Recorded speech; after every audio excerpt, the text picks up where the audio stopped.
Hey, what's going on, everyone? It's Kyle Henderson along with Andrew Bone. Breaking news as Alabama has landed another offensive lineman. This time you have Raymond Pulido, 6'6", 358 pounds, has committed to the University of Alabama. Here with Bone to break it down.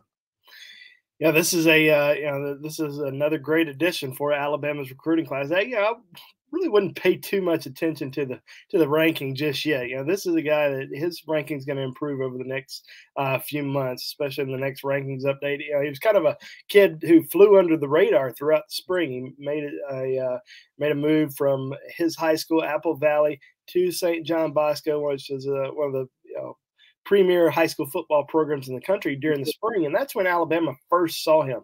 They were really impressed, but they wanted him to attend camp, so he went to camp, dominated, earned an offer from Coach Saban, from Eric Wolford, and really ever since he attended that camp in early June, he was a top priority for them for a very long time. I mean, this is a 6'6", 6.5", close to 6'7", 345-pound, just absolute monster. Now he plays tackle, but Alabama recruited him specifically to play guard. They love him on the interior, and they believe that's where he's going to shine. That's where they specifically recruited him to play. So he told me, his father told me, he said, they think Alabama believes he's one of the best guards, if not the best guard prospect in the country that nobody's even talking about. So, we knew after his camp performance in Tuscaloosa, when we started hearing more about Alabama really treating him as a top priority target, we knew that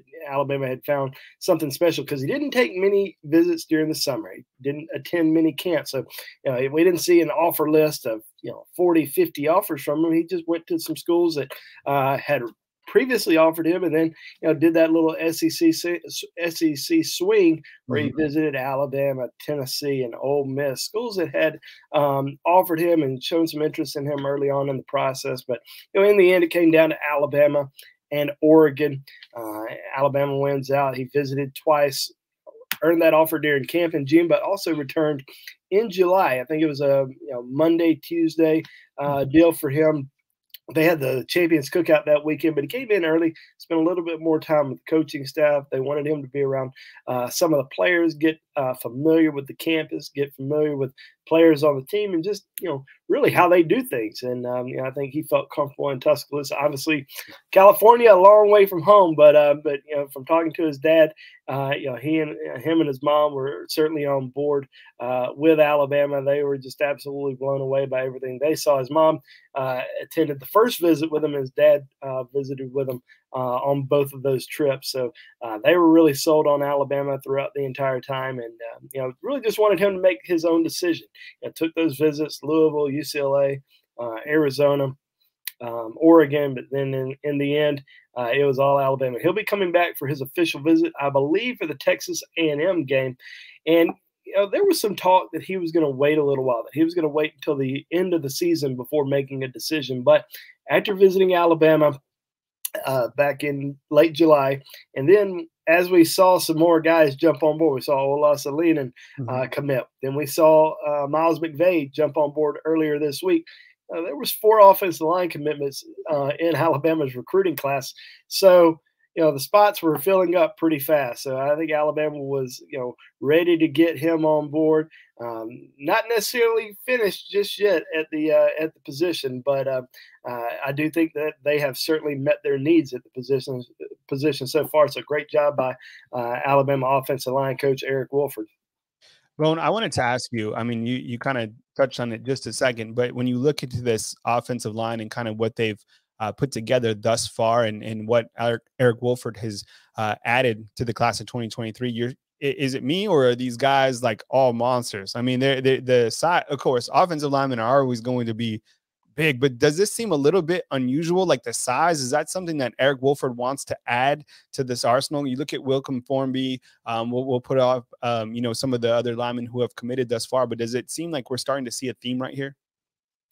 I don't know if it's necessarily set up that way, but what I think Coach Wolford likes is he likes offensive linemen who can play multiple positions. He likes guys that he's not recruiting really all these guys specifically as guards or specifically as tackles. He likes guys that can play just about any position on the line. And you look at Raymond Pulido, even though he is recruited to play guard, he's been playing tackle throughout his career. Ola Salina, Miles McVay, these are two guys who are big-bodied guys, but they can play on the outside, they can play on the inside. Now, the only true tackle I think is in this class right now is Formby. I think Wilkin Formby is 100% going to end up playing tackle in Tuscaloosa.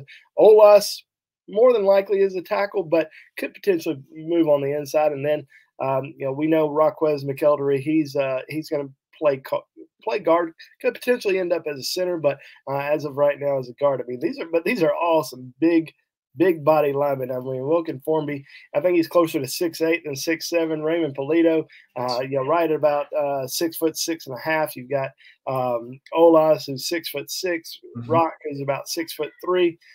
So and they're all over 300 pounds. So some big bodies in this class. But like I said, I don't think that they're necessarily finished on the offensive line position. There's still some guys that they're recruiting that they're going to continue to recruit all the way until signing date. Samson Okaloa, who took an official visit to Alabama back in June, he's still on Alabama's short list of targets. Now, it does look like he's probably going to end up going somewhere else. Miami's considered the favorite for him, but Alabama's going to recruit him all the way until the end. Monroe Freeling, number 1 player out of South Carolina, visited Alabama for the first time back in late July. They like him a lot. I mean, this is a kid that would have an opportunity to commit to Alabama, right now if he wants to. But they're going to continue to recruit him. He's not in a rush to make a decision. Probably going to make an official visit to Alabama here here sometime during the season. And then, as we know, Caden Proctor committed to Iowa over Alabama. I think the door is pretty much shut there, but I also think that Alabama is going to try to get him back on campus for an unofficial sometime this season. So I wouldn't be surprised if we at least saw him make a trip back. Doesn't mean he's going to flip or anything, but he may just want to come back down to Tuscaloosa for one more good game. But I don't see them going much further than that. I think those are kind of the guys that they're recruiting now. They're going to continue to recruit if something happens. Good, but I don't think they're going to necessarily go to the next guy or the next guy. It's not a situation where they're saying we got to sign 6 offensive linemen. I think they went into this cycle saying we're going to sign 5 offensive linemen. That's the number. If we find one more guy that's a pretty special player, then yeah, we'll take 6. But they've got their 5, and if somebody else kind of falls into their lap in the end, they probably won't say no. Here with Andrew Bone, a Bama Insider. Raymond Pulido has committed to the Alabama Crimson Tide. You look at the rankings on 3 across the board. Number 1 across the nation, the SEC, obviously the class grade on your far right, 93.6. That's probably going to have some movement as these rankings continue to move, but Alabama doing a great job on the recruiting front. Eric Wolford doing a lot of work on the recruiting front. Good stuff, Bone. Raymond Pulido, I'm sure you can read more articles and more in-depth coverage back at Bama Insider. Hit all the links underneath the video. We appreciate you guys watching. Another commitment in the bag for Nick Saban and the Alabama Crimson Tide.